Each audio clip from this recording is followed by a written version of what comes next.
Hi, I'm Chevy1, and you're listening to Meet Katie, Lowering the Tone. On Lowering the Tone. On Lowering the Tone. Here we go again. Hi, I'm Chevy. Could you write it down?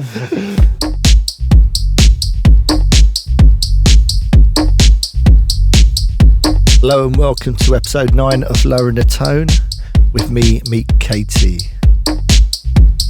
I'm doing 2 back-to-back episodes at the moment, so they're going to come thick and fast. Hopefully I'll make up for lost time. I'll get a few episodes out before the end of the year. Before we knuckle down and get into the show, there's a few people I need to give some shouts to. All of these people were very generous and put some money on the tracks on Bandcamp. That allows me to continue doing the show, so many thanks. Right.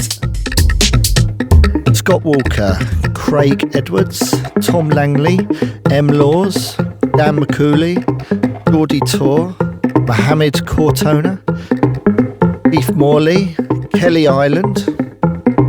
Kelly's the wife of Kim, my mate from Perth. I'm not sure if she's donating some money to the show or Kim's just using her PayPal to buy some tracks. Okay, this show I'm going to do something a little bit different. I'm just going to do one long mix. Keep it all upbeat, up-tempo. Next episode I'm going to drop it down, do some deeper stuff, but this episode, because it's been a while, I kind of want to bang it out a bit. At the back end of the show I've got Ben Coda, who came over and kindly done an interview. He's an interesting character. I've got a few exclusive Lot 49 tracks I'm going to play for you later. Also going to change the format slightly of how you can subscribe. I will explain all of that in due course. Let's get the show started.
This is Riverstar and you're listening to Meet Katie's Lowering the Tone.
few more shouts.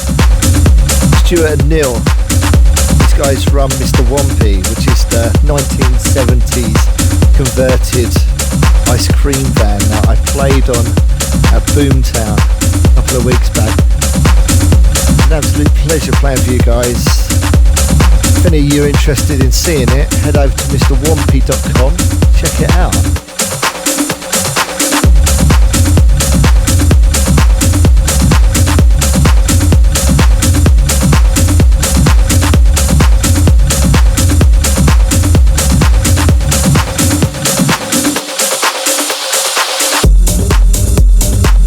Played this track a few weeks back at Son de Libre festival in the south of France. Went down an absolute storm. Very subtle, very big. If you want a track listing to this show, what you need to do now is head over to my Bandcamp page. That's meetkt.bandcamp.com. You need to download one of the tracks and that'll automatically put you on the mailing list. I'll explain why things have changed in a short time.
As I mentioned earlier, I've got Ben Coda at the back end of the show in for an interview. This is a brand new collaboration that myself and Ben have done. It's called Dog Eat Dog. This is a slightly different version to the one that's out at the moment. This is the version we're going to be using for the 49 ADE sampler, which hopefully will be out in October.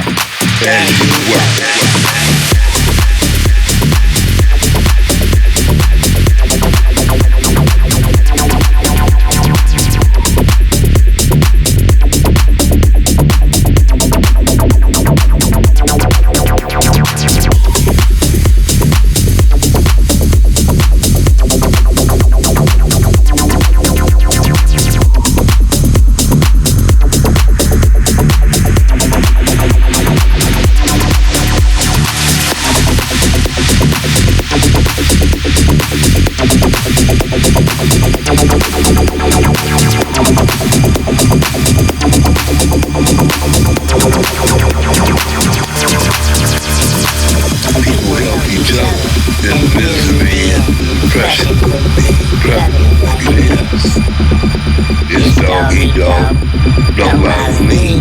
Go get out your damn stuff. People help each other. There's misery and oppression. It's doggy dog, don't bother me. Go get out your damn stuff. And you work.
Coombs, and you're listening to Meet Katie on Lowering the Tone.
up in the sky.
This is Meta. You're listening to Meet Katie's Lowering the Tune podcast. Jó vételt, szevasztok!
Come on, let's work.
Said earlier, and play a few Lot 49 exclusives to show.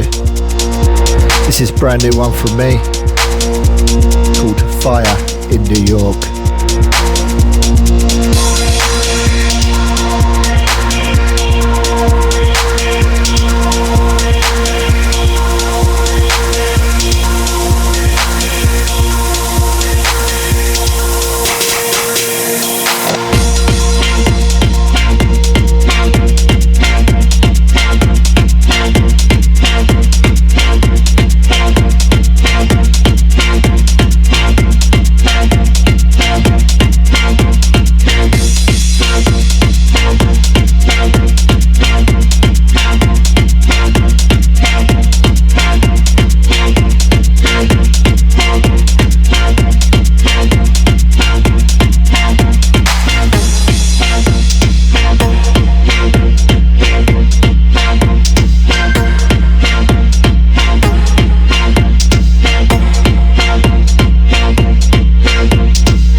something new from DJ Icy on the remix for Worthy. I'm hoping to get Worthy on the show. I'm going to be heading to the States at the beginning of December, doing Washington, Seattle, San Francisco, San Diego and Boise. More to be confirmed. So I'm hoping I can get Sean, Mr. Worthington, on the show.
The change in subscribing, which is how you get a track listing for the show.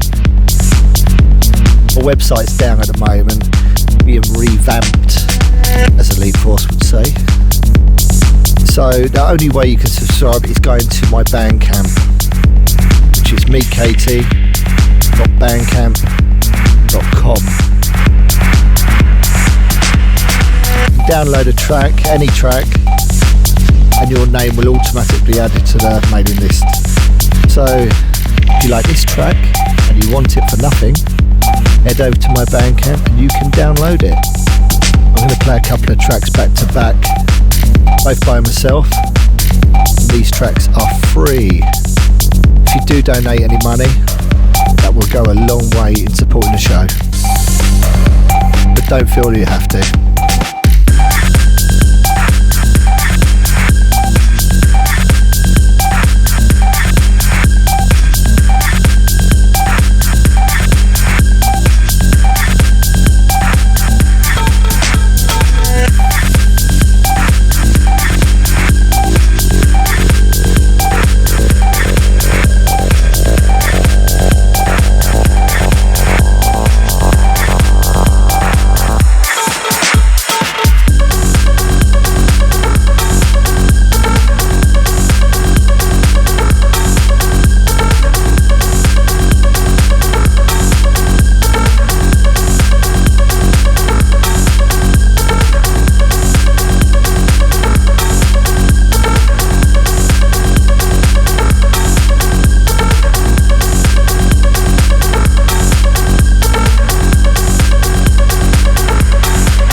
this is the second free track of the episode. Head over to meetkt.bandcamp.com and you can download it for free. This is my remix of a track that me and Dinner Rhymes done together called Role Player.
Play a couple more tunes and then we're going to get into that interview with Ben Coda.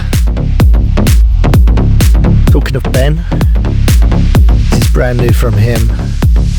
It's called Kinetic and it's forthcoming on Lot 49. I told you I was going to play a few exclusives, didn't I? Enjoy.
You enjoyed the mix. As always, I try and keep it broad and interesting. Stuff that I enjoy. Next episode, deeper selection will return. But for now, let's get into our interview with Ben. Exclusive. Hello, I'd like to welcome Ben Coda to Lowering the Tone. Hey. Again in my front room. It's great to be here again. You haven't mentioned the sofa yet. There's no sofa. I didn't want to mention the fact there was no sofa. We sold our sofa and we haven't bought a new one yet, so we've got... That does look pretty comfy though. Yeah, it looks a bit like a squat though. That's okay. Squats are cool. Thank you for coming down, Ben. Thanks for having me again. I know. Just to explain, we did an interview, I think it was at the back end of last year. It would have been like, what, February time, March time, something like that, yeah. Well, this year actually, yeah. And I apologise, I'm just awful at putting together podcasts. And time kind of went by and you ended up doing so much more material that I thought it would be a better use of your time to come in and do a new interview instead of putting together an old one that was a lot of stuff that was, it wasn't outdated, it's just that you've done so much more stuff. Yeah, I mean, since. there's a lot of stuff's moved on since then. There's been a lot of music come out, more gigs have happened, you know, so yeah, it's a good we're time in a now. better place. We are in a much better place, yeah, absolutely. So thank you again. Mate, it's a pleasure, always. I think what I'm going to do is I'm going to use the old interview, I'm going to do some sound bites and release it on a Bandcamp, so you'll be able to pick up for free. And I just cherry pick some of the highlights of the last interview. We could do like a spot the difference competition or something. Yeah. So we're going to do a new one. And firstly, thank you for your input in Lot 49. Oh mate, well thank you for having me on Lot 49. It's been great. It's been awesome. It's been we've done well, and I'm very happy. Yeah. And, I mean, we were kind of saying earlier. I feel at home now. I've finally got a label that I actually feel at home on, and the sound kind of fits in nicely with, you know, your view of things, and you know, it's good. It's been going really well. Yeah, it's going well. Yeah. You currently got 2 tracks, 2 remixes, ironically, in the breaks chart. Yeah. And, we have a few singles coming up, which is fantastic. Yeah. But since then, we've had Pulse as well. Yeah. Both yours and Chevy's remix charted well, so we're very happy with that. Thank you. Yeah, no, I'm very happy with it too. It's great. Awesome. Let's start at the beginning, I reckon. Yeah. We got loads of questions from the Facebook, some really interesting and some just stupid. The stupider the better, really, though. That's right. But I think what people are interested in is where did Ben Coda get started, and where you know, I'm referring to you as a third person. Yeah. Where did you get started? I mean, I guess it all really started about the mid-90s. The tune that got me into it right kind of in the mid-90s was Prodigy Outer Space. That was the one, because I was always into like rock and metal and stuff before then. Heard that and went, whoa, hang on a minute, what's this? And then kind of really got into it. Started going out raving, used to go to things like Helter Skelter, Dreamscape, you know, all those kind of big parties. Raves. Yeah, the big parties at the Milton Keynes Sanctuary in particular. And just sort of thought, wow, you know, I want to be a part of this. This is amazing, you know. And I've been playing instruments for years and years, you know. You're a guitarist. Guitarist. I played piano from, I can't even remember when. It was before I can even remember. Like, my parents got me on the piano when I was like 5 or 6. And then I've got my guitar at 13, kind of learned, you know, rock and metal on the guitar. And then got my decks at about 17, 18, and then that was it, just totally hooked. Going out partying, just loved the vibe, the people, the atmosphere, all of that. And then it all just kind of rolled from there, really.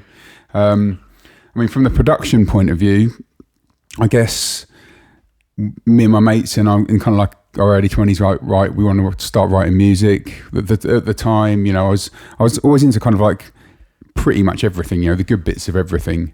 But the main thing we were into was the drum and bass, because at that point you had like airbrush and optical doing Wormhole. Was that when it was like, jungle? Is that kind of when I first got into bass? it was jungle, and like, Right. but then it got into the kind of the techno-y drum and bass stuff in the late 90s. And we were like, right, how do we do this? So we went out and bought a sampler, and we just sat there and went, so what do we do with this now? What did you do? A Nakai? Yeah, Nakai, yeah. But we didn't even have like the sequencer or anything. We were just like, right, we can just do this now. And then I went, oh, hang on a minute. We just looked at it and went, oh shit. But then the thing that really kind of got it all started was when Reason came out. And I only ever had like a crappy little PC laptop, but installed Reason on it when that first came out. Yeah. And then suddenly I went, oh, that's how you do it. Like, because, you know, I never had access to like a big studio or anything like that. Well, that was the day, though. Yeah, that was it. When you'd write a track, but you'd have to go into a studio to finish it. Yeah, and I didn't have the money to go to a studio. I didn't even know anyone who had a studio. So as soon as Reason came out, you know, I bought it, put it on my PC, and I went, wow, like I can just... I mean, it sounded like crap at the time. Recycled like, you know, files. But then suddenly you're like, wow, like this, you can actually start putting this all together. And then, me and all my mates kind of just started like, you know, sampling stuff. And I sort of come from the culture of sampling things. You know, a lot of people at that time were just sampling each other and just putting stuff in tracks. And it just kind of went from there. You know, went from Reason into Cubase on the PC.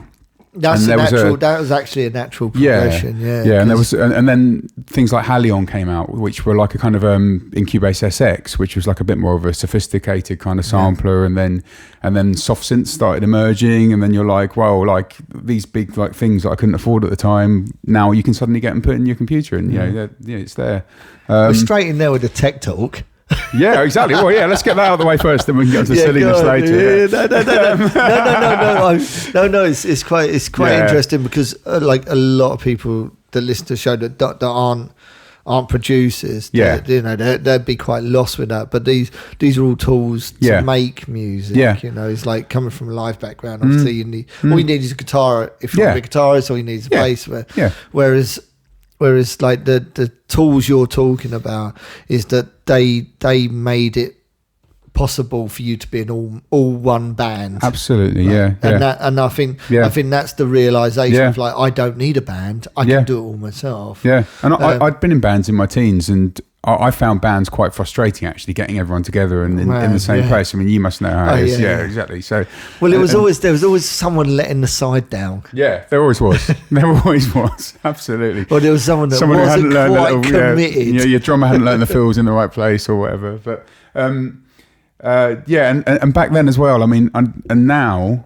It's great because, you know, there's all these schools that have been set up that you can go to and learn how to mix, or you can learn how to produce or whatever. But back then there was absolutely nothing. All really. Self-taught. You know, there was probably like one place I could have gone to go and learn studio engineering. But now, you know, it would be great to be a producer now growing up like that, because you can go and be learned it. But we just worked it all out for ourselves, you know. Well, you can buy like Logic, Reason, Yeah. like any of these programs. And if you don't know how to use something, you just type it into Google. Yeah. Or you look on YouTube. Yeah, and totally. somebody would show you how to use it. Whereas back then, you didn't have that luxury. Well, back then it took us about a year. Well, it was trial and error, you know. Yeah. And that's something that like kind of has got a little bit lost, you know. I'm not gonna dash like the current sort of No, not production at all. scene, because No. obviously, No. you know, is that everyone's had to learn. However, you know, it's just It has homogenized it a little bit, though. I think, like, because there is kind of one right way or one wrong way of doing it now. Whereas back then we were working it out for ourselves, so everyone developed their own kind of ways of doing it, I guess. Yeah. Well, and also is that's when the creativity was really important. Yeah, yeah, Like you were saying about learning how to play the piano, learning like chord sequences and structures, and Yep. how a song would be Yeah. structured. Yeah. You know, all of that as time goes on, you realise that was kind of learning your trade, as it were. Is like a lot of people that just get into it now is that they go, well, I want to be, you know, Yeah, I I'm could a do that. good-looking I guy. could do that, yeah. I don't, you know, I can download some tracks and play them on track two. Yeah. You know, like it's easy. it's easy. And you know, whereas back then I remember going and watch Yeah. DJs and they'd be playing vinyl and Yeah. you'd be like, wow, That's an they're art. mixing Yeah. 3 records, Yeah, you know, yeah, absolutely. at the same time. You'd Absolutely. just be blown away by that, Yeah. by the skill. Yeah, Like, yeah, absolutely. And when it comes to production, it's like, you know, is that you had to, you know, you'd maybe write a load of music, but when you'd actually get in the studio and you were paying like £200 for Yeah. the day or £500, whatever it may be, Yeah, you'd pick your best track. So you would lead with your best Yep. track. So that the quality control would be like, well, this is the best song we've got. So this is what Absolutely. we're going to work on. Yeah. And when that would actually read the marketplace, you'd already spent a ton of time making sure the best track you had available would reach the market. Yeah. Whereas now it's like you can make it all in a Yeah. box, Yeah. release it all in that same box. yeah, yeah. Because I mean, I only really kind of started releasing music at the tail end of the whole vinyl thing, because you know I was sitting there writing throughout my 20s, and just about got good enough to put music out just before vinyl died. And obviously you've got a lot more experience with the whole vinyl culture. I mean, I was obviously mixing on records, but I didn't have any releases out on records. I had a handful of releases out on records, and then it all just went into the digital world. So the world for me I kind of sort of grew up from the start of the digital world releasing music, but I was always in the vinyl world as a DJ, I guess. But Right. it's been interesting to see the difference between it and the different perceptions that people have of it now. And, you know, I mean, it must be completely different world for a kid who's growing up now and looking at it going, oh yeah, I could just become a DJ because all these guys just putting MP3s out and stuff, and it's really easy. Well, yeah. But it comes down, but back then there was quality control because you had to make a serious investment to put You had to get a vinyl piece out. of vinyl Yeah, out into absolutely. the market. Yeah. It's like you had to really believe in Yeah. that piece of music. Yeah, and there was some rubbish vinyl that came out. Oh, yeah, of you know, course. but nowhere near as much as there is now in the digital world. There's a lot more Yeah. digital shit out there. I'm trying to be polite about it, but I think digital shit is probably the. But yeah, it's true. It is true because like it costs people not a lot of money Yeah. to get a release out into the marketplace now, whereas before it's like it's a huge investment. So you might have 10 tracks and you go, this is the track, this is Yeah. our best track. Yeah. Whereas like I don't know any artists now that they make 10 tracks and go, I'm only going to release my one best track. Yeah. And you know, back then that's the way it was. So there was this like there was a lot of quality control, and that was based on finance. Whereas like now, you know, I'd say that the quality control is led by the labels, maybe. I think so, yeah. I mean, it has become a lot more throwaway now, music. You know, it doesn't have It doesn't have the shelf life it used to. But they sit on a folder instead of absolutely. in a rack in your studio or your front room or your bedroom. Where you'd get a piece of vinyl, you'd read the sleeve notes. Like most of us, there is no sleeve notes on an MP3. Yeah, I used to love putting vinyl sleeves up on my wall because they look so cool. Yeah, you can't do that with an MP3. Yeah, like you'd have like some of the labels that you'd follow. You'd buy their T-shirts because you supported the brand. You kind of bought into it. Yeah. Like, man, we're already bitching. Oh, here we go. Here we go. It was much better back in the day, wasn't it? Yeah. We've been like 5 minutes in and we're already bitching. Saying that, I think let's try and find some positives. The good things about MP3s are it has enabled our music to reach a much wider audience than it would have done before, I think. And that might be through piracy, or it might not, but at least it's getting out there to people. It might someone in like Siberia might be listening to my music, which is great, and they may not have had the opportunity to be able to hear it on a piece of vinyl. Yeah. There's kind of upsides and downsides to all of it, I think. Yeah, no, absolutely. No. I just love the way that we start our podcast. Yeah, I know. Listen, I loved rave. Yeah, I like rave, and I started with vinyl, and MP3 suck. Yeah, but I mean, if we want to go back to that tech thing, because I know there was a question about the tech stuff. I mean, the big thing that really did it for me was getting Logic on the Mac. As soon as I got that, I mean, the quality of my music got better. The plugins in Logic are amazing. I still use the built-in plugins with that today, and the actual workflows within the application just really made sense for me. I mean, I don't want to kind of knock Cubase too much, but I was on Cubase before then. But Logic just really kind of clicked in my head, and obviously I'm still on it now. And I mean, I've used a lot of other workstations. I've used Ableton, Fruity Loops, Cubase. You tried Acid? What, the workstation? Or yeah, I have. The Acid sequencer. Yeah, we'll talk about hallucinogens later. Yeah, that really didn't make very much sense when I did that. But Logic is the one that just somehow it all just came together with. And yeah, I mean, I've just been using that since. I've got Logic X now, which I did find a bit of a sort of a jump from Logic 9. But now I've got my head around it. It's fine and it's great. Yeah, it's like everything else. Like 10 minutes after working it, it's just working out the nuts and bolts of it. But I found that it did jump a fair bit. Yeah, like I did feel like I was relearning, some of like the way that the preferences worked. Yeah, I mean, you were actually the catalyst that got me onto Logic X, because before then I was on 9, but I think we did a collaboration. Together, you gave me a project file on Logic X, and I was like, I've got to learn it now. But yeah, I think it is definitely better. And actually, from a sound quality point of view, even though it's really not that notable, it does actually sound better than Logic 9, I think. Yeah, me too. Yeah. It's awesome. Yeah, absolutely. Well, it should be for the blended price. Well, exactly. Although saying that, it's not that expensive compared to what they used to be. Yeah. So. Yeah, and it is easy to get cracked copies. Not that we do. Apparently.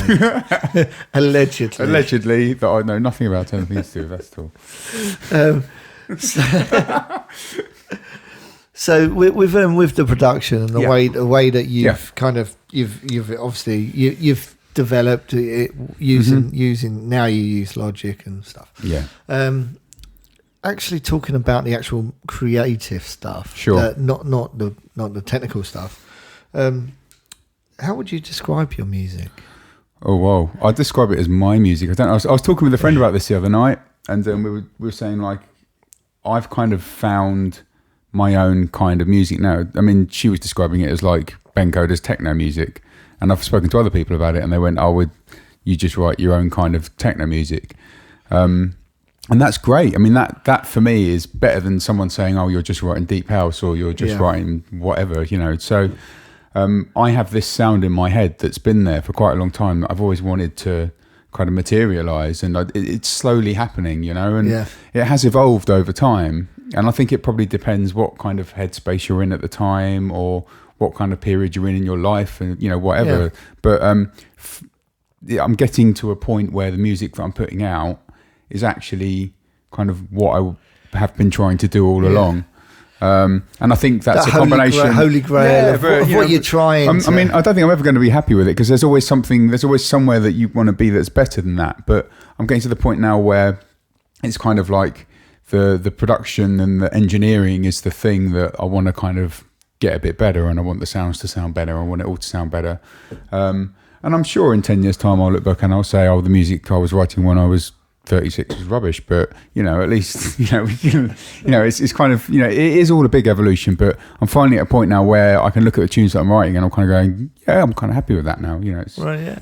But say what I describe it as, I don't really know. No, I'm not sure. I mean, when you came up with the term broken techno the other day, which I think is quite a good description I like of it, really. that. Yeah, I think it sort of sums it up because it's got a lot of beats in it. It's kind of beaty, and I think that's why that one of the things that, we've noticed between ourselves is that the breakbeat community have really embraced your sound. Yeah, and I think it's because it's not straightforward techno. It's not straightforward house. It's certainly not breaks, but it's beaty enough. Yeah. It's like it's the drums are always kind of fat. Yeah. So the breakbeat community, that's what they love. They love big fucking drums. For me, I mean, when I started writing music, when I was in my early 20s, I was writing, I say, drum and bass, and I also love breaks as well, and I love old school hardcore, and I love the vibe of it all. And so I try and put some of that into the music in whatever way I can. So maybe subliminally, it's kind of creepy in there, it's morphosizing itself into them. I don't know why the breaks community, they seem to really jump on your stuff, It's cool, but as long as someone is, and I think the issue is as well, and we'll probably come on to this, is like people really love to pigeonhole stuff. Yeah. At the end of the day, it's dance music, and I'm writing music that is made to make people dance in a club or a festival or a rave or whatever.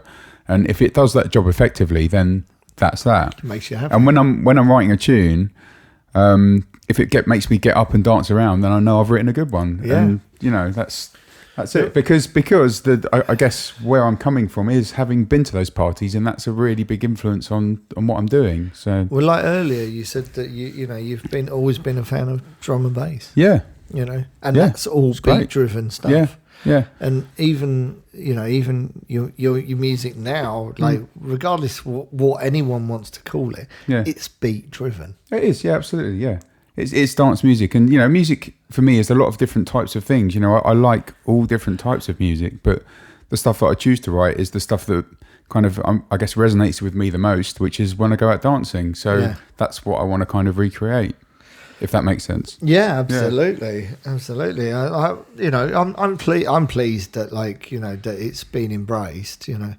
We've been around for a long time as a label, and I've seen a lot of artists come and go. But when we hooked up to put out some music, and it was just it was just a remix to start with. Yeah. But because that went well, Chevy's remix. Yeah, that was it. Yeah. And it flew. Yeah, it absolutely flew. Yeah. And people wanted more of it. Yeah. And at the end of the day, is that I like your music, but I'm drawn to that kind of music that doesn't really fit in a genre. Yeah. Because that's what I am as a DJ. Yeah. I like people to say, I'm not playing. Absolutely. What was it? I don't know. It's a bit of this. Did you like it? Yeah, Did you dance to it? Me knowing that the dance floor's working to it, I know that it's good. Yeah. In my head, it's good. And I know that a certain amount of people will buy it if I'm playing it and people are reacting, and then I do know that it's worth something. Yeah. And that was what was happening. And so, for you to come on board and then to start delivering singles and replicating what happened with the remix, and also is that we've kind of elevated from there as well. is that people are sending us tracks now that are starting to sound like your tracks. It's amazing. Like Yeah. your music in general, but Yeah. like certain tracks, Yeah. have inspired people. Yeah. So, I'm getting demos that sound like Ben Coda now.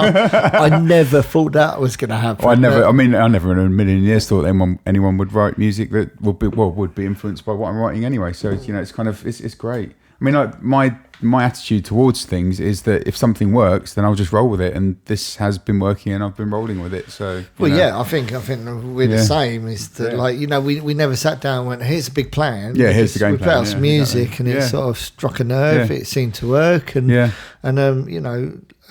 hopefully it continues. Oh, absolutely. Yeah. We've done well. Like even this year when you've released your first single, Pulse. Yep.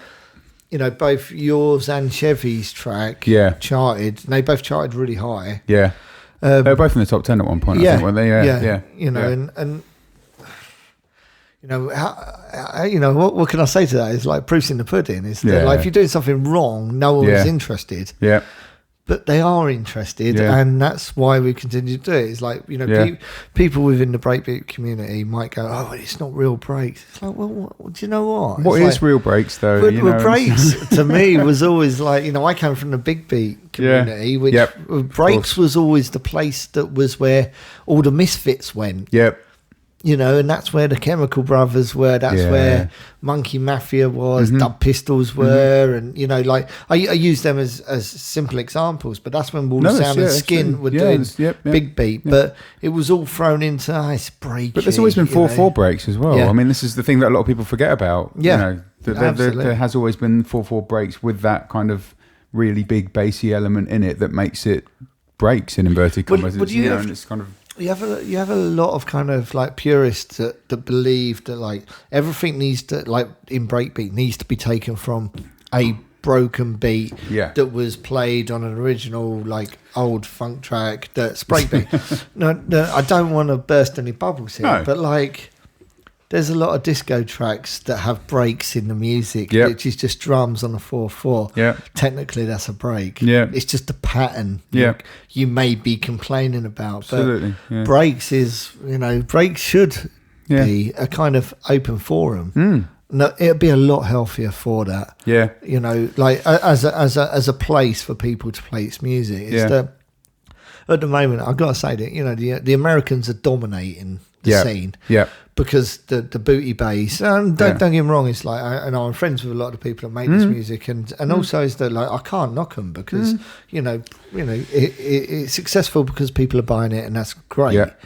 But maybe times for the UK to sort of pick up the pace a little bit, and also throw some spins in there. I think that's what the UK is good at doing generally across the board in music. I think we are actually quite good as a nation at kind of making people.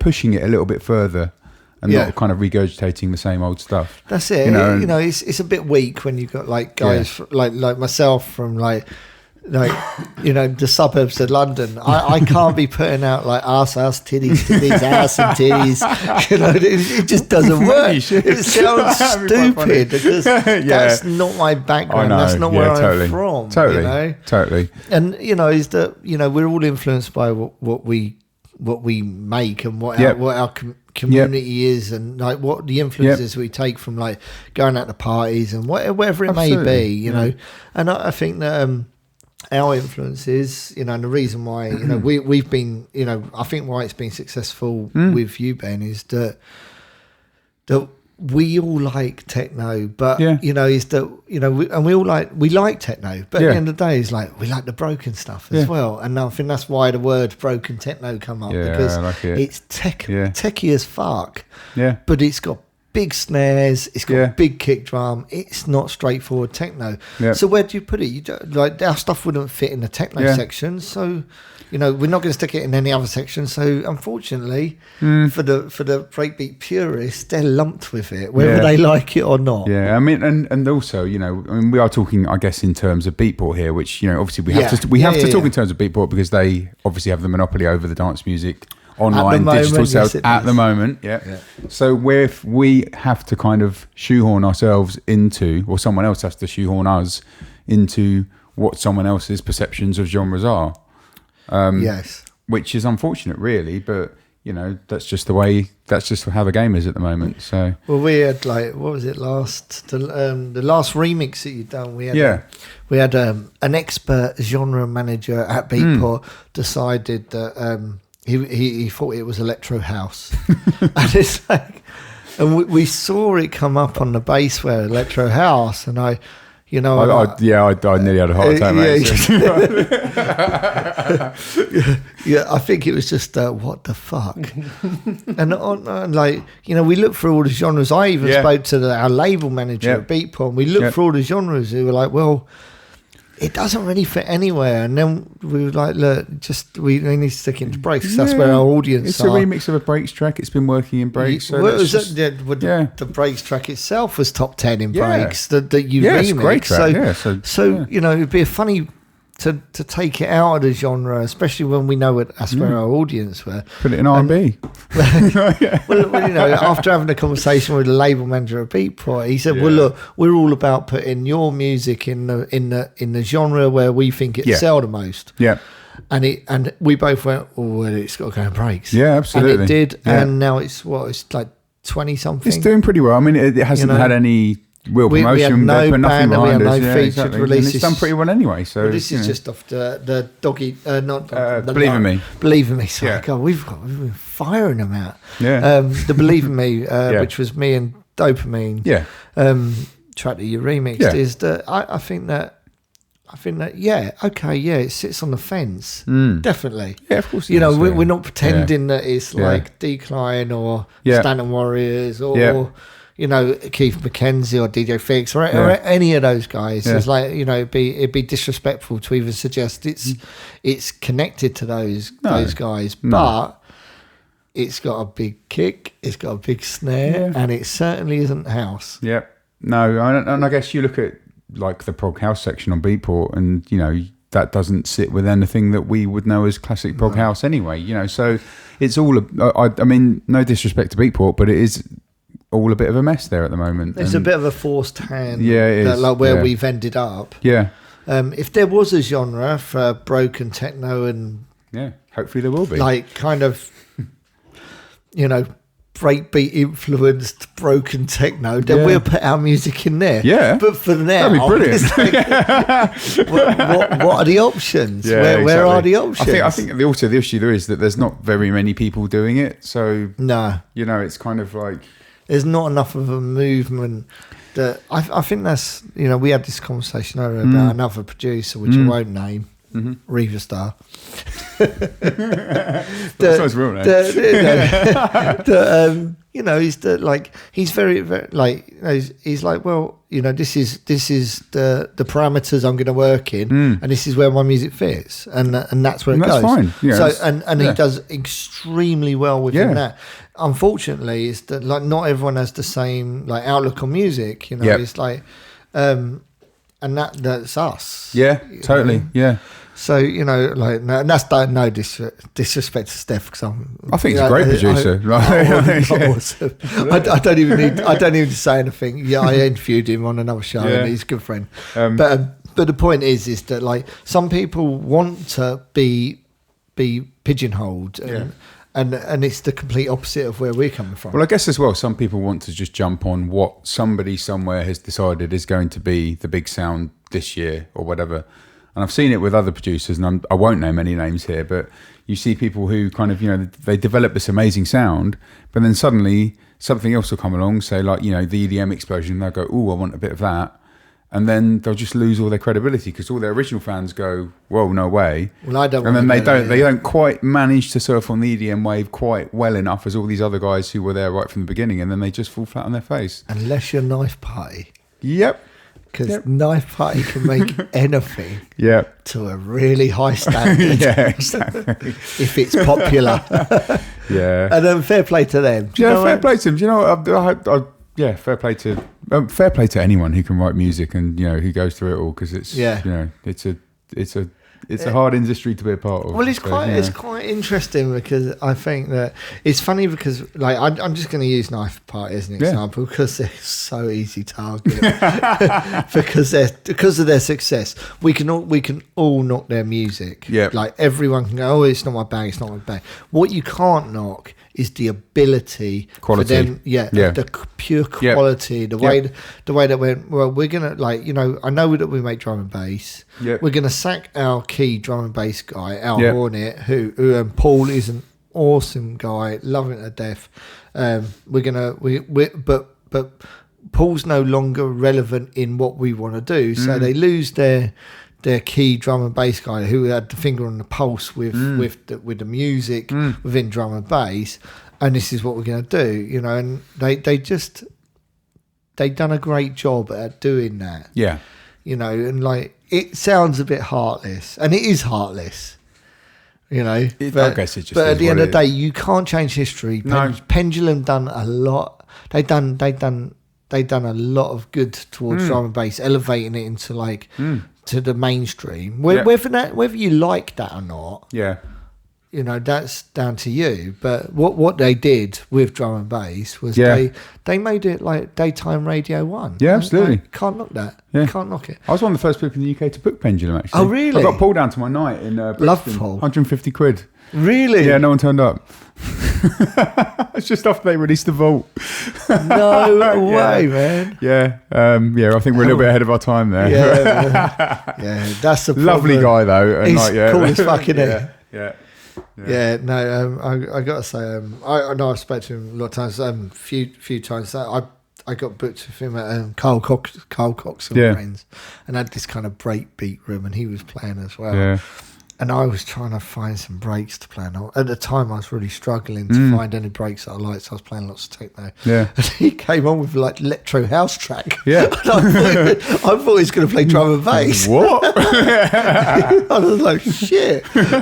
He's probably trying to keep his job at that time. Yeah, right. He probably knew that Knife Party was coming. Yeah, right. It's quite interesting about the genre thing though, because my side project Nanoplex, that's kind of like. Well, that was something we need to talk about. I mean, we're obviously roll in a slightly kind of different scene, like, you know, the kind of the more psychedelic scene. But that scene is also quite purist from there's a lot of people there who will just go out and listen to psytrance. But the techno side of it, I've noticed over the past few years, is really growing, and it's growing quite nicely, you know, and like, so we played it we played at Azora this year. That's in Hungary, yeah, really good. I mean, the production levels at these parties are just off the scale. They're amazing. The sound systems are like next level as well. But the actual techno second stage has gone from being something quite small into like something that's quite major now, and that a lot of people go for. And a lot of the Psy artists are also now setting up psychedelic techno side projects and stuff. So in a strange way, that side of things is growing, but it's also completely detached from mainstream club music as well. Yeah. You know, it's its own little world. So it's interesting to see it all kind of like evolving all over the place, really, you know. But No, you go. But I think there's less. I don't know what I was trying to say, but I think like in that world, in the psychedelic world, slowly. I mean, I guess it's probably young people coming into it a bit more, and being a bit more open-minded. And there's a bit, people sort of care a bit less about kind of things like, you know, what they look like on the dance floor and all that kind of stuff, which you do get in the commercial side of things. So, you know, the weird techno does work quite well in that environment, I think. Yeah, just cool music. Yeah, well, I don't know. It is essentially just rave music, really, but it's just a little bit kind of sideways and a bit wonky. Well, funny enough is we had a question from the Facebook asking about Rainbow Serpent, because we're talking talking about because that's a speaking of wonky, well, it's a trance-based festival. Yeah. Obviously, they've opened the field a little bit. I'd say it is one of the most eclectic of the top international festivals that I've been to. It's quality, I mean, the production levels are quality. The promoters are awesome. The crowd is just bonkers. I mean, I had a gig on the Friday and I flew in on the Saturday, so I missed a bit of it, unfortunately. But I was playing on the Monday morning, and that crowd by the end of Monday, I have never seen anything like it. You know, and I've been to a lot of parties, but that was just something else. Crazy time. It was just unbelievable.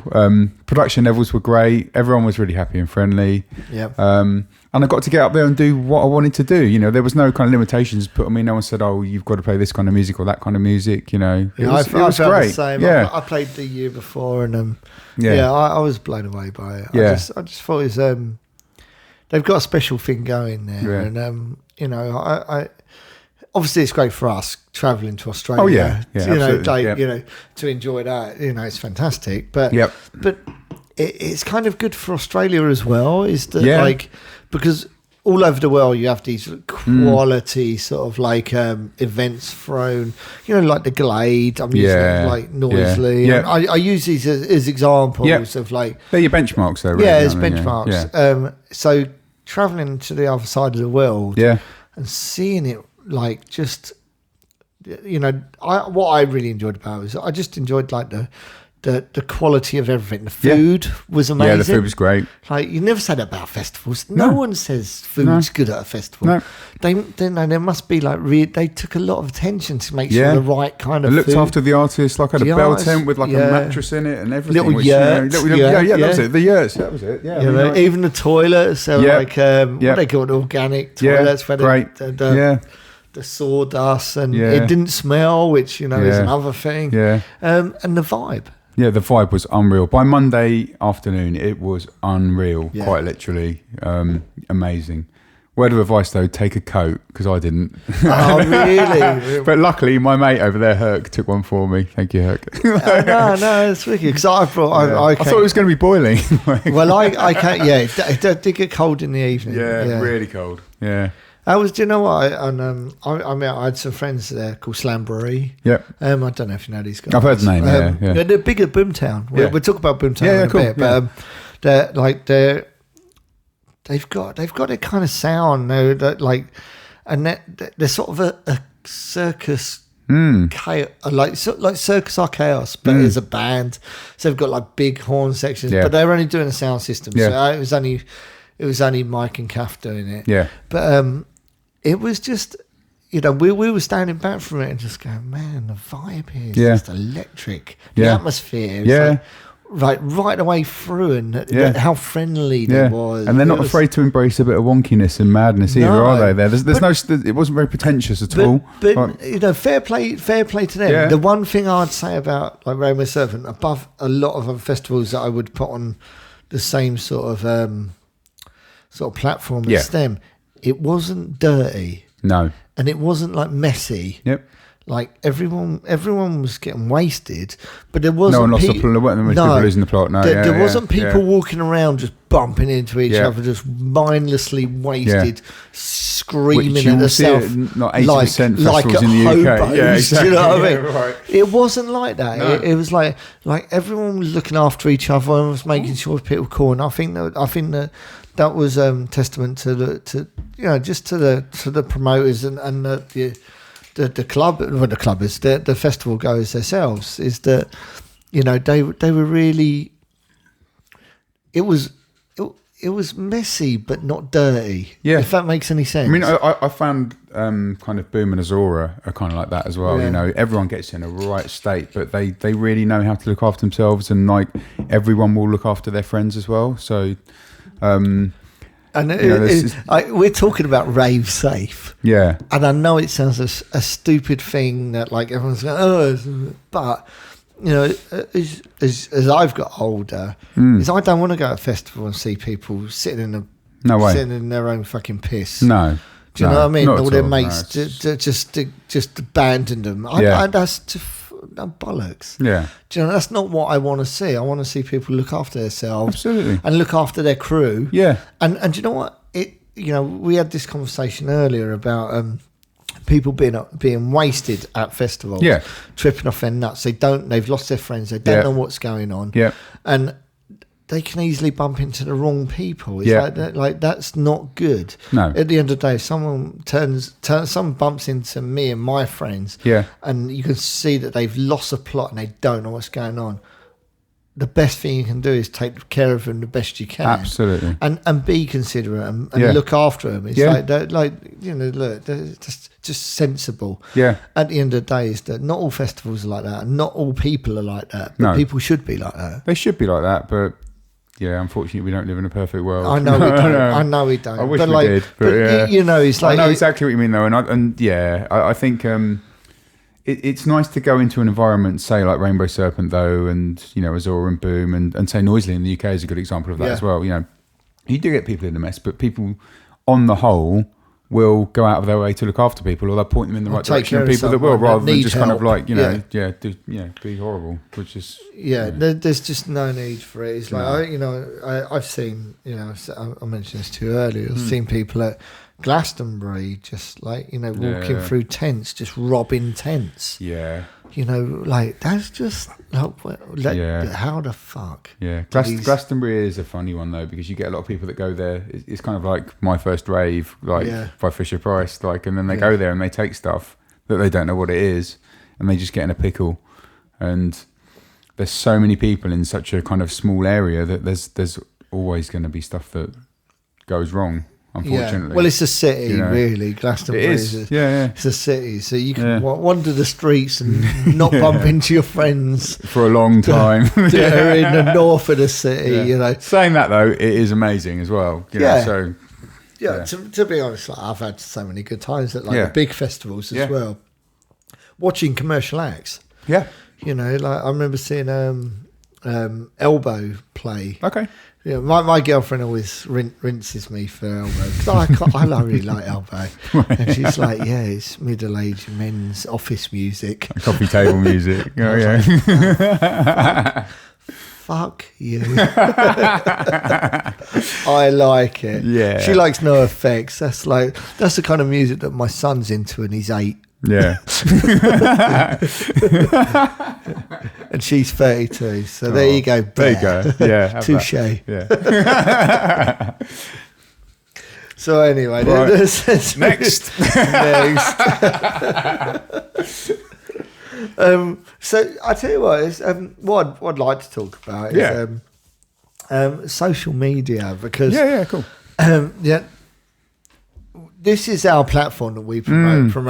I promote this show on, and you're a big one on social media. When I say a big one, it's like you're aware of. I use it a lot. It's a great promotional tool.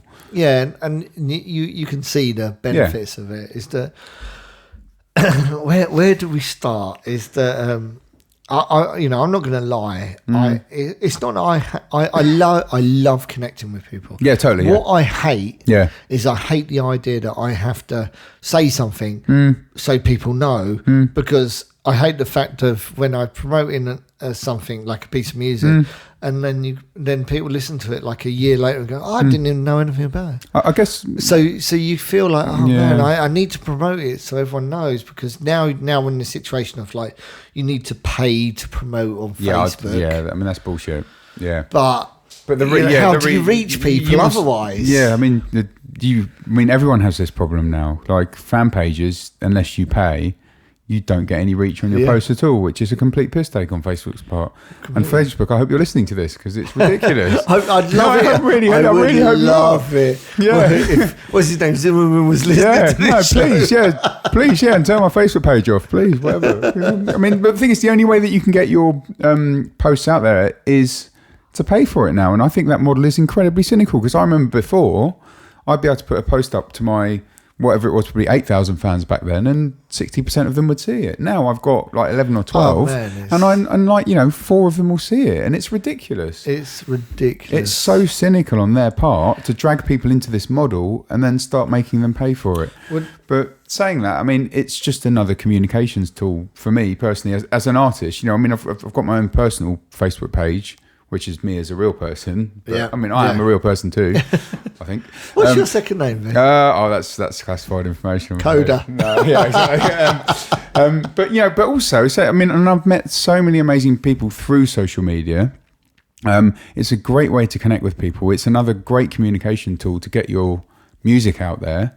But as I say, it's I just find that it's just all moving to paid for now, paid for. Well, but yeah. but at the same time, I suppose the other flip side is that it's a company and they've got to make some money and whatever. But I think the argument in there is that that if you were reaching more people, surely we wouldn't begrudge the advertising. So no, much. yeah, exactly, yeah. And Facebook, if you are listening, take note. If you were to kind of reach, I don't know, say you're reaching over 10,000. That's just argument's sake. Yeah. The banner ads grow. Yeah. Then no one would have more problem, because if they weren't paying for it, so you have people like Dead Mouse, I'm just saying, may have I don't know, 60 zillion fans, something bazillion fans. Yeah. Is that the adverts would be thick and fast. Yeah. Through their post. Yeah. Right. At the end of the day, might not like it, and maybe if they had the option to switch it off for a fee, it would work a little better. So they could break down the adverts by paying a little bit. Yeah. Then that would be their choice. I'm sure we would all feel better if you had an option rather than hey, if you want to reach half your fans, I don't have, I'm the same as you. I've never about the same amount. I've never bought or paid for any bogus fans. Do you know what? I'm pleased about that. What annoys the fuck out of me is that I've never bought any fans, so I've got nothing to hide. At the end of the day, is that I would like my post to reach my fans. But it's not a level playing field, though. No, it's not. So people buy fans. So suddenly, DJ X, whoever he is, has got 60 billion fans because he's got a load of money and he can afford to splash it on fans. And then suddenly everyone else has gone, oh well, why hasn't Mark or Ben got that many fans? They must be crap compared to him. Yeah. And then suddenly, you're kind of it does actually get a bit serious as well, though. I'll give you a real life example. Nanoplex's point of view, we don't have very many fans because we're quite a new entity. We've only been around for a couple of years. Yeah. But I'm sure people look at that page and go, oh, you've only got 4,000 fans. You mustn't be very good. Yeah. And I've also had people, I've heard that from people. People have told me that. And it's no, that's just not true. Because, because other people in our kind of scene have bought. Oh, Ben, you could have 60,000 followers tomorrow. Yeah. But the problem is, it's not. It just gets so distorted out of reality that then it just becomes ridiculous. What you're faced with this thing is that, I had it with an agent. He said, "Well, you've only got 10,000 followers." Yeah, but they're 10,000 people that decided to follow me. Yeah. Yeah. That's not 10,000 people I bought to follow me. They're 10,000 people that, and I'm quite proud of that. Yeah. It's and they're but Crafty Cuts has got 500,000. Yeah. I'm like, well, are there that many people in the dance music in the world? I don't want to read between the lines there, but I'm in the same genre as Martin, and love and death, but I very much doubt that well, what is that so my math is terrible. 1/50th. 1/50th, yeah. So 1/50th of the people that like Martin would like my music, but to be honest, maybe that is true. I don't know what. Maybe most of them are like Mexican prisoners. You know what? I'm actually, funny enough, I'm going to ask Martin to come and do the show because I like him. He's a good sport. And he's a nice guy, and I hope he does it. Yeah. I'll be I'll ask him. The problem is, I'll ask him. It's where did you get your 500,000 followers from? Maybe he plays a lot in China. Maybe. I mean, I think the problem is that it's out of control, and it's the problem that there's kind of a wider problem that I've had ever since I got into the dance music industry, because I thought it was a nice place to be. And it is a nice place to be because I get to meet amazing people, really cool people. But also, there's no regulation. It's pretty cutthroat. And people can just do what they want. And everything, there's a lot of smoke and mirrors around. Oh, completely. I don't think we should go too far down this rabbit hole. But, and the and the problem is, though, that social media is a very good example of this because you don't know what is real or what isn't, as far as fan numbers go and things like that. Well, I'm going to use SoundCloud. Like, look, we are laughing, but we're being super negative. But we're talking about stuff that I guess that I'm hoping that people are listening that also are thinking. Like, I hope that we're talking about stuff that you might be sitting there listening to this, in your front room or in the gym or in your car, whatever, driving along, listening to the podcast, thinking. Yeah, fucking arseholes. Like, I'm not the only one that thinks this. But SoundCloud, I'm going to use as the key example is that this one that fucking gets my goat up, to be honest, is that you see these people and they have like, I don't know, like under 1,000 followers. And they've got a track up for 2 days and they've got, quarter of a million plays and like 100,000 downloads. Yeah. And they've got like, I don't know, a few hundred comments and all the comments go, awesome, wicked, great. Yeah. And you're like, this is bullshit. This isn't correct. Like, I know you like, even based on the piece of music you're listening to them, like, if it's got that many plays in this time, why is it not top 10 in Beatport? Well, yeah. Right?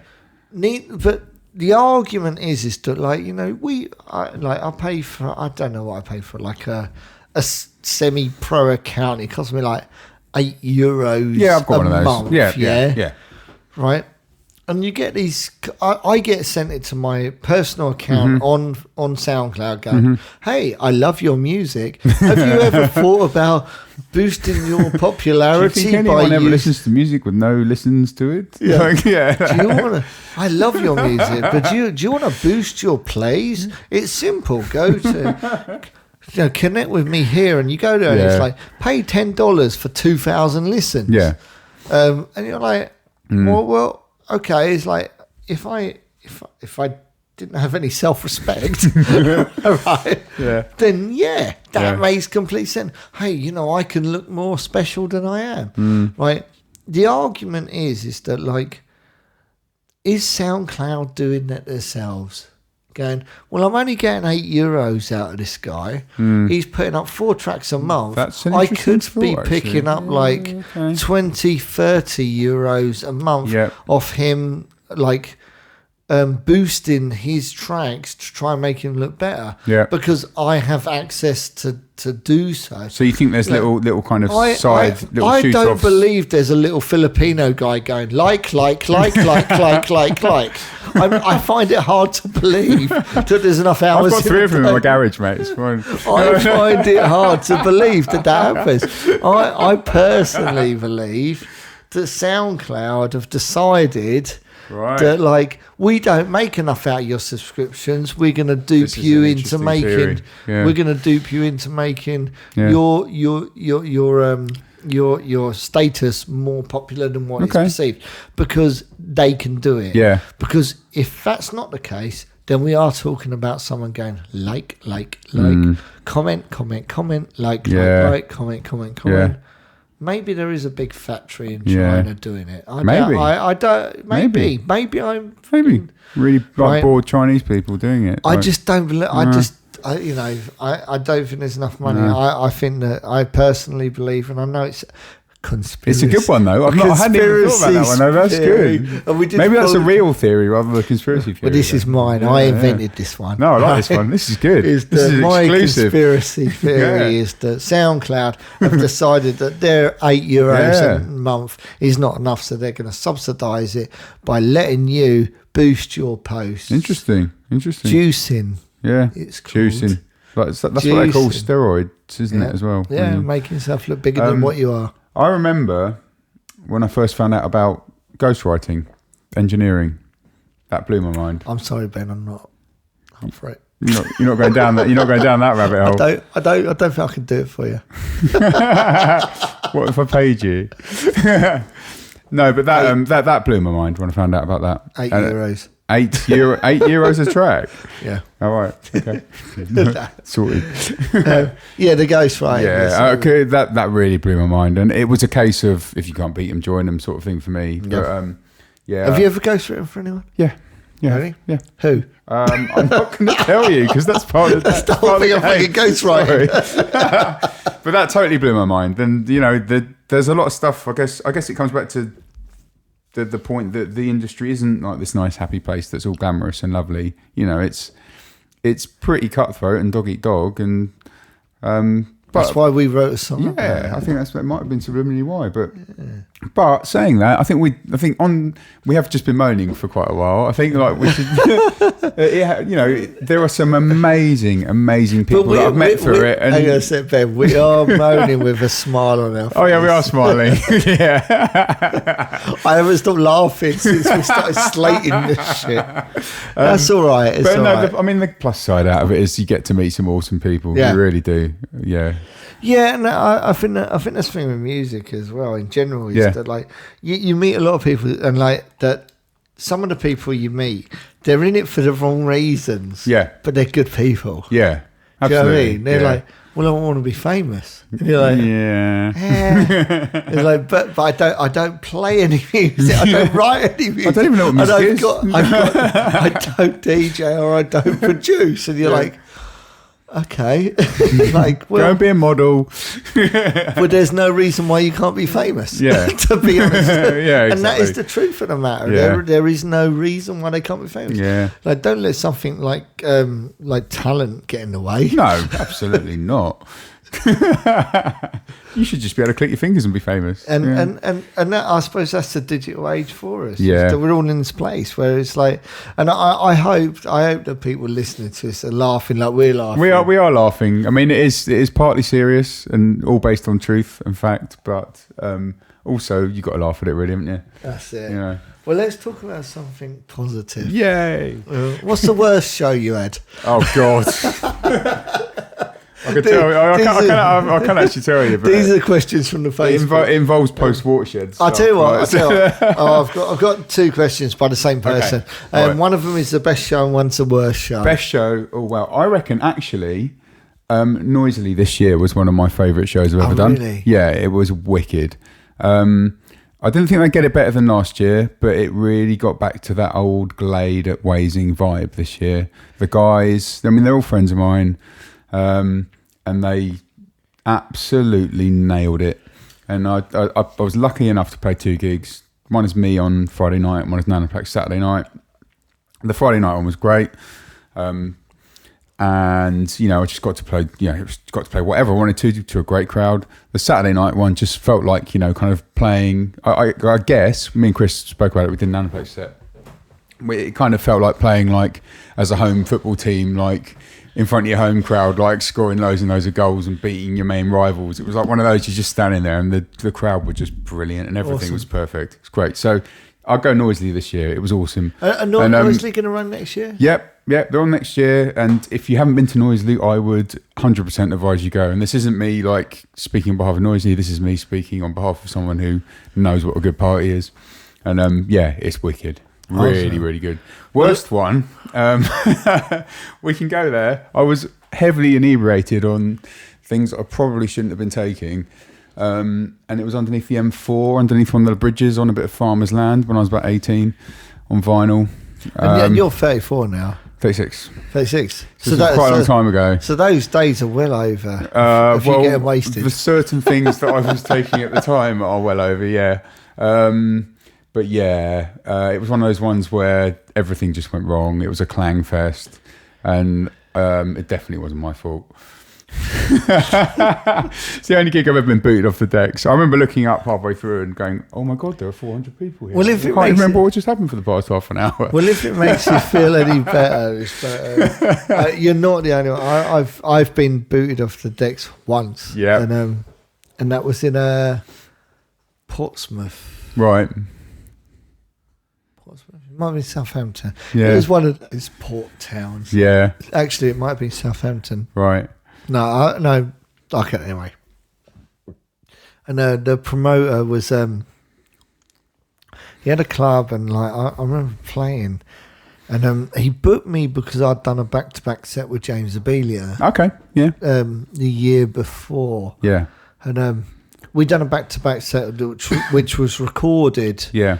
For a DJ mag for a cover mount, and the guy booked me off the back of that, and I don't know what he thought I was going to play, and it's like, and when I arrived, I literally arrived. He had this like special room, and he walked in. He said, "Oh, do you want some drugs?" And I was going to go, and I was like, "No, I got to play."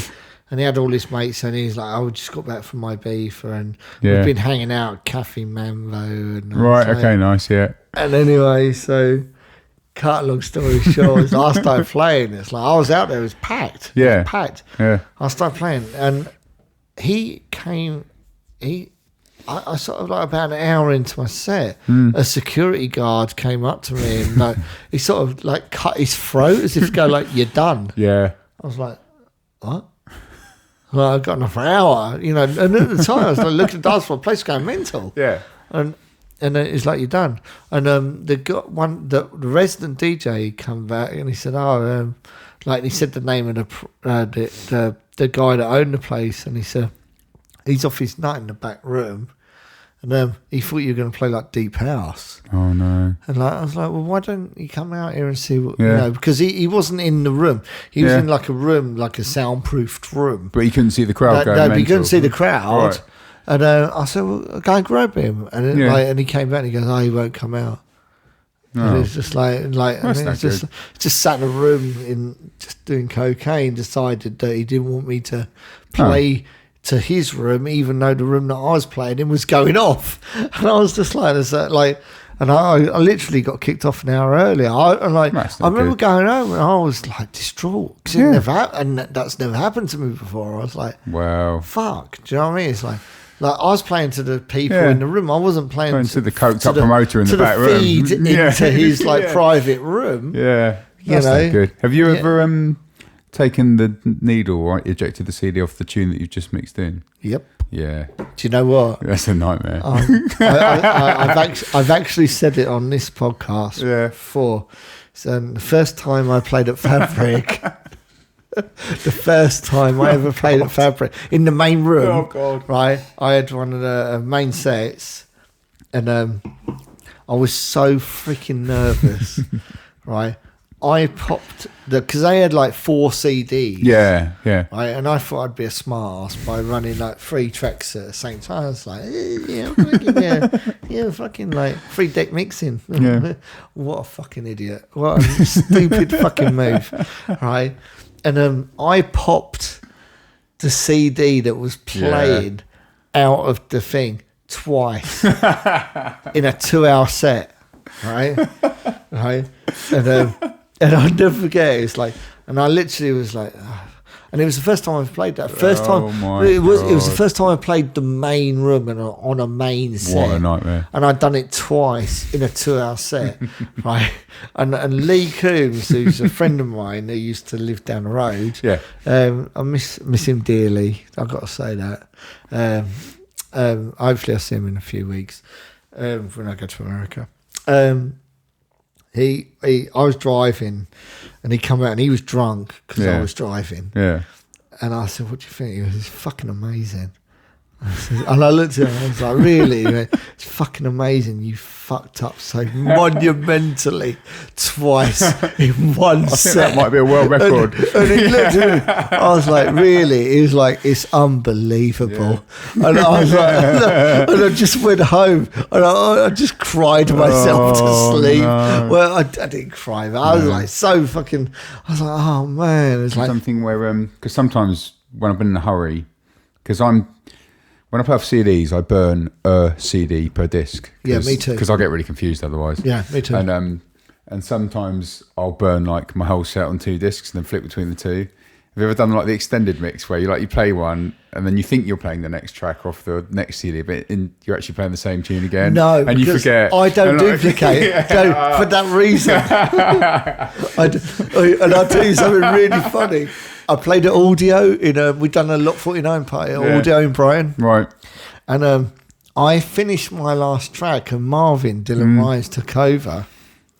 And I could see him just like bumping his head, and he mixed out of my track, my closing With track, the same track. with the same track. And he was looking at me as if to go, "This is fucking like this shoe fits." All these things though.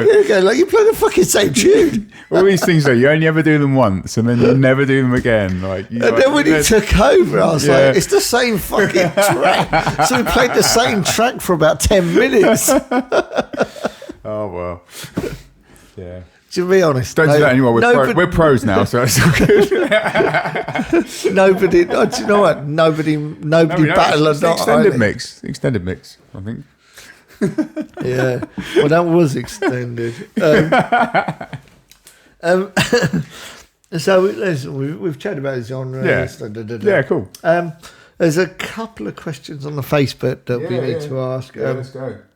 There was a girl that you Sarah, know, yeah, friend of mine, yeah. What are 5 items No. if you Time were capsules. on the Time capsules. 5 items you would put in a time capsule if you were whisked away by aliens Yeah. I've been thinking about this all afternoon. that they opened up that would I couldn't she didn't actually finish whether it would sum up humanity or it would sum up See, I was Coda. wondering whether by then I could just put a clone of me in there just to tell everyone about me, but that would only be one item, and they probably wouldn't want to see me anyway if they Your whisked me off biog. to an alien. Yeah, it's just like, yeah, my biog. Well, biog is my Little discography. print out of my biog. But yeah, I mean, like, obviously. Well, let's just. Shall we say? No, I'm going to throw this out there. Like, let's just say it was humanity, Humanity. Yeah. Oh my god! Right. Wow. right? Because at the end of the day, it's like you're Ben Coda. You can Yeah. turn up and go, "Well, I'm Ben Coda. Here's my Yeah. Discord and here's my biog. Yeah. And here's my face. Here's what I represent. I think it would be very nice to put a collection of my favourite music in there for everyone to have a listen to, and some kind of playback device. And what your favourite music? Oh, yeah, I wouldn't, not necessarily my music. No, I tell you what, like no, like for argument's sake, Yeah. okay, like Yeah. there's just throw those, just try and go off grid. Let's go off piste. Yeah. Right. If you had to put like, let's just say 3 pieces of music, Yeah, okay. right, Yeah. that you think that would describe humanity well, right? Do you want me to describe humanity through the power of music? Yeah, because I put my 3 favourite. I'm going to help. I'll help what you about, out. what about, we can talk about this. What about that tune by Vangelis from the Blade Runner theme tune? That's quite Vangelis. Yeah. What they call Vangelis. Yeah, sorry, pronunciation as well. Yeah, that maybe. I don't know. That's a beautiful piece of music. It's a beautiful piece of music. But it's very dark. Does that describe humanity though? See, that's why I'm saying that, because you said describing humanity. And I think humanity is quite dark at times. Because the thing is, like you can go like, hey, look, I'm Ben Coda. Yeah. But like, this is what's popular in the place where In I my live. mind. In the place. Ben Coda No, world. not in your mind. Because we're fucked if that's it. They go, oh my god! Like, I mean, if you were getting picked up, right? Yeah. You could easily go like, hey, I'm Ben Coda. This is what I do. Yeah. And this is like, but these the people that I represent. Right. See, I was thinking, now you've become the more representative of humanity. Oh my god! Well, this is your friend Sarah's fault. Thanks, Sarah. I mean, I was kind of thinking like more along the lines of what music I'd want to play them that I thought was really good. Not necessarily my music. Okay. I know, and like I wouldn't want to really give the music to describe humanity, because it would all end up being a bit dark and horrible. I'll probably just have like 3 hours of gabber or something. I'll be there with like a sympathy for the devil. I'll be like, hey, here's the Beatles. Check the Beatles. But do you think that represents humanity as a whole, like the whole history of humanity, or like just? No, I'd throw Elvis in as well, of course. Okay. Maybe I'm thinking about this a bit too much. What about this?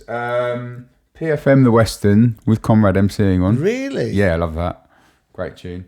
Something by Orbital. So, Halcyon and on, maybe. Beautiful tune. If we're going down the beautiful route, or Lush 3.1, maybe. Off the Brown album. Yeah, that's a Yeah, good track. yeah. No, mate. I'm sitting there. You're looking at me as if like, what do you think? I mean, I'd want whoever opened my time capsule to be happy that they'd opened it. And I think maybe a bit of Underworld, so like Dirty Epic or Dark and Long or something like that. I'd like that Push. Push is good. Yeah. It's good. Yeah. That can be in your time capsule. Oh, thanks, man. All right. I get a time capsule. It depends. Do you reckon everyone gets one? Like, do you think it would be buried in the Blue Peter Garden though, or not? They don't have to be child friendly. But, yeah, those are all quite child friendly tunes. No, do you know what? Yeah, all. Yeah. I'd like to put a bottle of Jägermeister in my time capsule. The thing is, Orbital, like, you'd have to put a disclaimer, say, like, yeah, here's a song, but you need to see him live. You need to see it, yeah. Same with Underworld, actually. Yeah. Just remember, they're better live. Bottle of Jägermeister. I think I'll go with my time capsule. Jägermeister? Yeah, big bottle of Jägermeister. Okay. For people to remember me by. I was also thinking, because like, I was thinking, like, music films as well, so I'll probably have, like, some films in there that I really like. And what films? Tell you what my favourite film is. Predator. Really? Yeah, I love it. Nothing wrong with that. I was sitting there thinking of Pan's Labyrinth. I really Eternal Sunshine and like. Yeah, Eternal Sunshine's alright. Pan's Labyrinth, amazing. Yeah. But Predator, for sheer entertainment value, great. Brilliant. I'm a big fan of Arnie films. All right. Yeah. No, me too. I love Arnold Schwarzenegger. I can go deep. I can go totally deep with films. I really like the film Pi as well. That's a great film. Seen just the symbol Pi? That's an awesome film, So, but did you see the thing I posted up on my Facebook about Bill Burr talking about Arnold Schwarzenegger? No. Oh man, I'll show you. Oh yeah, I'd love to see that. You're awesome. Like, this is funny as fuck. Have you seen any good films lately? I watched New Terminator the other day, which was surprisingly good. It felt like a remake of Terminator 2. Right. But it was loads better than all of the other Terminators that have been made since Terminator 2. Right. Yeah, and it had Arnie in it, so obviously it's gonna be amazing. So yeah. But no, it was actually quite entertaining. But do you know what? I struggle with films now. I really do. Yeah, to find something that really actually kind of, gets me. I'm watching Vikings at the moment. That's quite. Yeah, I was going to say, yeah. have you gone into series? Yeah, I've watched a lot of series and Vikings. The series really of the Vikings. new films. Yeah, like, they are. Yeah, I mean, The Wire is the one for me. It is Yeah. the best thing ever, I think. Really? And Breaking Bad and The Wire. Yeah, man. So maybe we could put some box sets in the Capsule. Send a signed copy of The Wire. Um, I had another idea, which was tickets for Azora and Boom Festival and flights there, in case they're still going on when they dig it up, and they'll go, "Oh, what's this all about?" And then there's like infinite tickets to go to Azora and Boom and infinite flights, and then they can fly there and go, "Ooh, that's good." do you know what? I would have thrown Rainbow Serpent in there. Yeah, actually, yeah, totally. Yeah. What about Boomtown? Maybe. Just for the darker side of humanity. Yeah, just to experience it. And and also Burning Man. I've not been to Burning Man yet. But, oh, really? But maybe what we could do is we could put infinite tickets to all of the wicked festivals in the world and flights to them. So then they can just go to them all. That's it. And then whoever dug up my time capsule would be like the happiest person ever. If they like raving. Yeah. It's an idea. I don't really know where to go from there. Well, neither do I. I told you it might get a little bit silly later. Do you know what? I've got a bunch of questions. Cool, from the let's Facebook. go. Yeah. But I've got to be honest, you've covered most of them because now we know the sort of. I've got a question for you that came up on my Facebook. Oh, really? Where does Meet Katie come from? Oh, really? Yeah. Okay, this is like this is a bizarre one. I'll spit it out really quickly because it's a long story. Okay. So I'll just try and say it really, really quickly. Yep. It's bizarre. You're asking me a question. Oh, there you go. I came from a live background, similar to you. Yeah. Is that I was in and out bands. Nothing really stuck. And a few sort of bits that done all right, but as a whole, unsuccessful in my career as a bass player in bands. I made a track with a guy called Jason O'Brien, who become like the partners with Barry Ashworth with Dub Pistols. Oh yeah. Dub Pistols is great. Yeah, and Jason's an old friend of mine. It's like, and he was in a band as well. Yeah. And he bought a sampler, and I had a big funk and soul and jazz collection. So we started sampling my breaks. Right. Because we only had like 8 outputs, I think it was at the time. Yeah. It was Akai I think it might have been like a 1000. S1000. Yeah. It's like the first one. Yeah. And then we had a friend like that we knew called Derek DeLarge, and he knew Mark Jones from Wall of Sound. He played like demo that we'd done. Derek wasn't really involved at all, apart from playing the demo to Mark, and then just attached himself to it. And Mark said, "I love it," And this is like he only had like 1 or 2 releases out on Wall of Sound at the time. Yeah. So I'll sign it. So we signed to Wall of Sound. So it was the first time I ever made a massive label as well. Yeah. It became a massive label. At the time, it's like there was no label. Okay, right. Okay. So when we gave him the track, it's like, so he said, like, I'm going to sign it. Signed it, and then it just became a big track. At the time, I'd been slugging my way, getting nowhere in a band, and we signed our first dance track to Wall of Sound, and next thing I knew, we were getting like double page spreads in NME. Yeah. I remember seeing you in Loaded magazine around that time. And it was called, Loaded, James Holden. Yeah. And anyway, cut a long story short, is that Dale went to shit because Derek, who was our friend, decided that he was the most important in the band, even though he'd done nothing.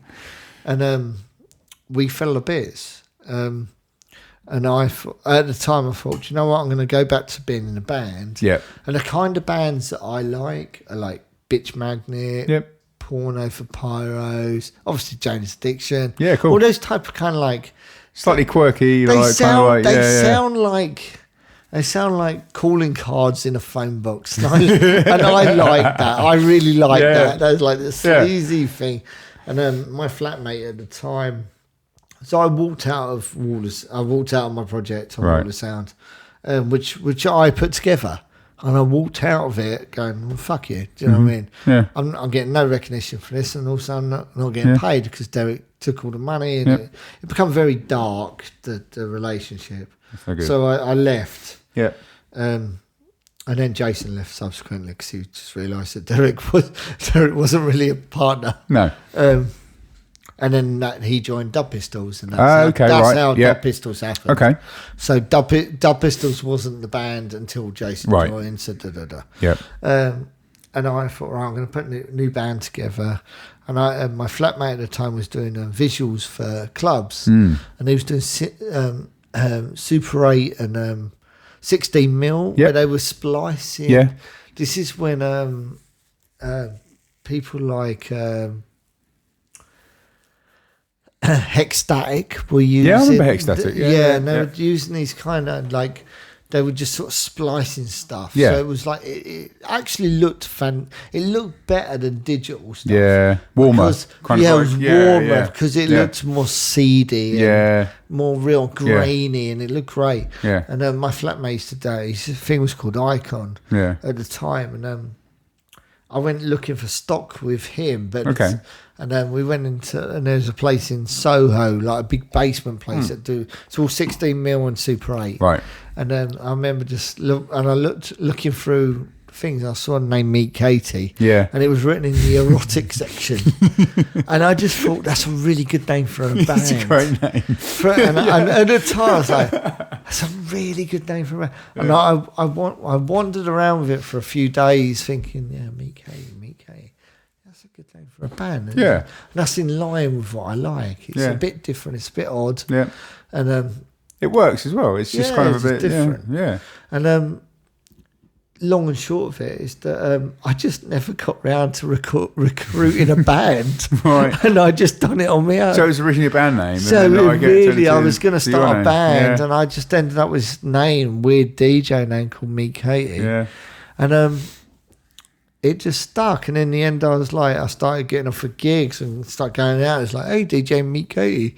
Cool. And then all of a sudden started people referring to stuff that I was doing. You know, Yeah. I was calling it Meat Katie as a production name. Yeah. But then it was like, oh, you're a DJ and you're called Meat Katie. And everyone's like, where do you get that name from? Yeah. Like, it's a long story. Yeah. Well, there it is. And that's how I ended up with Cool. the name Meat Katie. So Cool. it was really honest. It was just that I really never got round to recruiting a band. One of those moments though where you see something and you go, "Hang on a minute, And I that'll work." And I liked it. Yeah. I liked it. Yeah. But, you know, it's like, do you know what? It's like the plan's never going to die. No. Maybe I'm going to recruit a band. Maybe you will. Maybe. Yeah, do you know what? I love live music so much. Yeah. It's like, do you know what? Talk to me about live music. Like, Yeah. Before I had my wow moment, I was always into live music. Where do I start, really? I guess the first tape I ever bought was an Iron Maiden tape because I really liked the front of it. Eddie pulling his guts out, and it was Oh, right, Seventh Son of a it's Seventh Son. Yeah. Yeah. But actually, when I put it on, I can't remember. I was really about 11 or 12. I was like really into the music. Like, and there was Can I Play With Madness, that tune. Do you remember the old Iron Maiden tune? Yeah. Then I got really into metal and stuff, and like. But when you go and see live music and it's set up properly, and you've got a good crowd there, and you're playing for a good rig, and the band are totally in the zone, then wow, that's amazing. Yeah. The thing that I have struggled with dance music is actually finding an equivalent of that in the dance music world. I think Underworld pull it off. Yeah. Underworld. Don't know quite how they do it, but they do. And Left they sound, Field as well. Yeah. And they sound a million times better live than they do on CD, and Orbital know. too. And I mean, I've tried to break my stuff down and play it live, but you just can't, because you can't beat the final master product, unfortunately. But they're playing off mastered stems. Yeah. Slightly different. So I mean, when I do live sets, I play off master stems, but then I throw a load of other stuff on top, and I'll have like 4 or 6 channels going in Ableton and just do loops and various bits and pieces. But there's a lot of melt in there. Yeah, like, with the sound. Yeah, but to be able to actually recreate dance music with all the fills and effects and everything live, I think is next to impossible unless you've got 6 arms. Unless you're playing off that. Yeah. Which is done as well. Yeah, it is. Not to knock anyone. No. I'm not going to say any names. I know you're looking at me as if like, go on, spill the guts. No, I'm not going to say. No, let's not go there. Look, Ben, it's an absolute pleasure. It's been awesome. Thank you for coming over, and thank you for talking to me. It's been really good to talk. And also is look, I can't thank you enough for your involvement in Lot 49. Things are firing at the moment. Mm-hmm. The label's going really well. Like, partly due to your output. So thank you very much. It's an absolute pleasure, and I have to say it's an honour to be involved in it, because Lot 49 is a label I've been into for a very long time, so it means a lot. So there you go.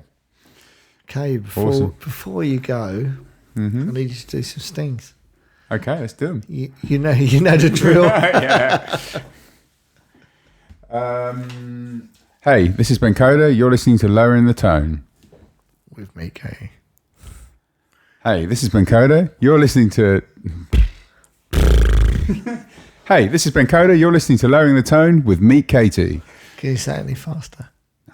Hey, this is Ben Coda. You're listening to Lowering the Tone with Meet Katie.